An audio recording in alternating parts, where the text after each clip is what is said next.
Olá, turma! Tudo bem? Como é que vocês estão?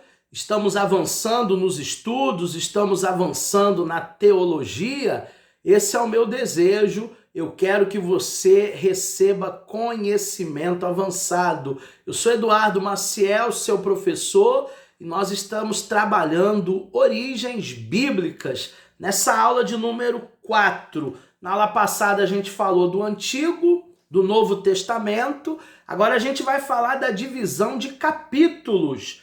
Os textos originais da Bíblia, eles não foram escritos ou divididos como a gente conhece hoje, né? A gente conhece hoje capítulo, que é aquele número maior, e versículo, que são aqueles números menores. Isso foi feito anos depois para a organização, para a localização e para a agilidade de um determinado texto.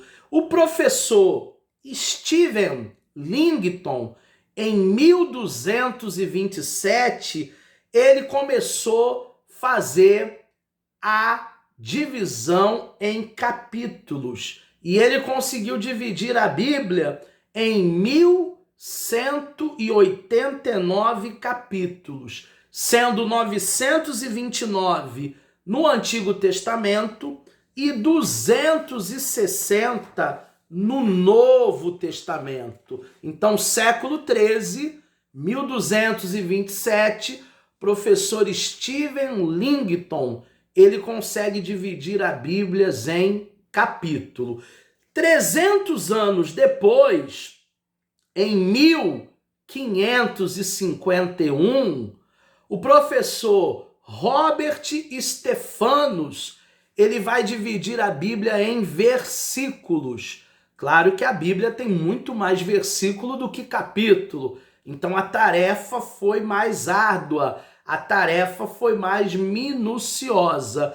E o professor Stephanus, ele conseguiu dividir 23.214 versículos no Antigo Testamento e 7.959 versículos no Novo Testamento. Aí a Bíblia, a partir do século XVI, em 1551, ela tem a formatação da maneira que nós conhecemos hoje as Sagradas Escrituras. Uma outra coisa que eu quero falar com vocês ainda nessa aula é sobre os livros canônicos e os livros apócrifos. Os livros canônicos, eles são aqueles que estão no nosso cânon.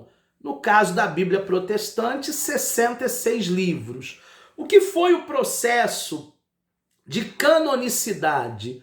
Foi um processo de autenticação desses livros para que a palavra pudesse ser comprovada.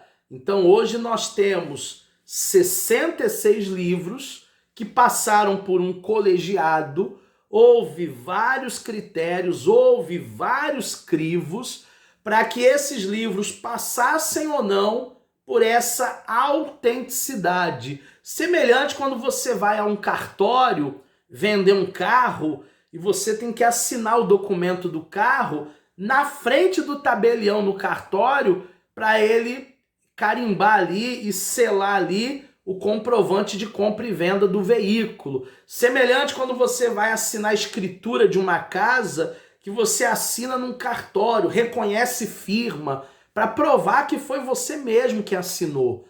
Então esses 66 livros passaram por um processo de autenticação, para que realmente esse colegiado soubesse que esses livros foram de fato inspirados por Deus.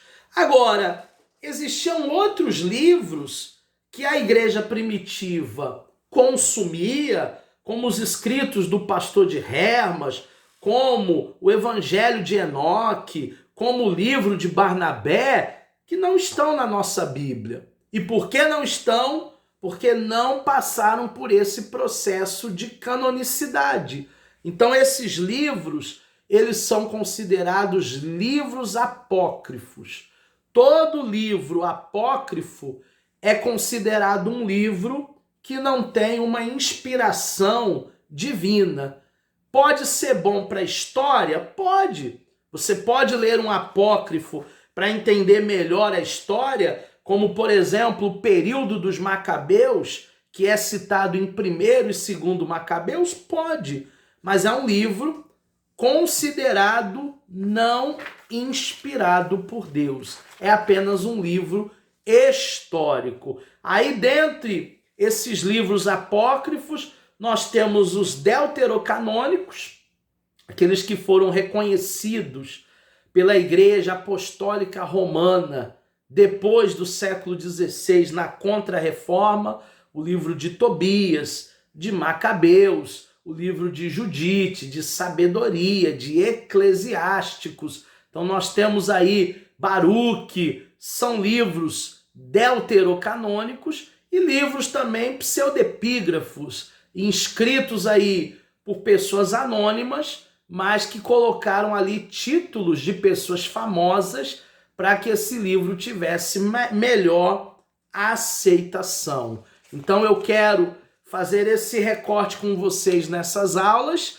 Na apostila nós temos uma lista, na página de número 8, sobre alguns exemplos de heresias contidas nos livros apócrifos: justificação pelas obras, um anjo enganando Tobias, superstição, feitiçaria, mágica, mediação a santos, cultos e missa aos mortos, oração pelos mortos. Então eu quero que você leia na tua apostila o finalzinho da página 8, para que você veja alguns escritos ali apócrifos que hoje para nós não tem base nenhuma bíblica, tá certo?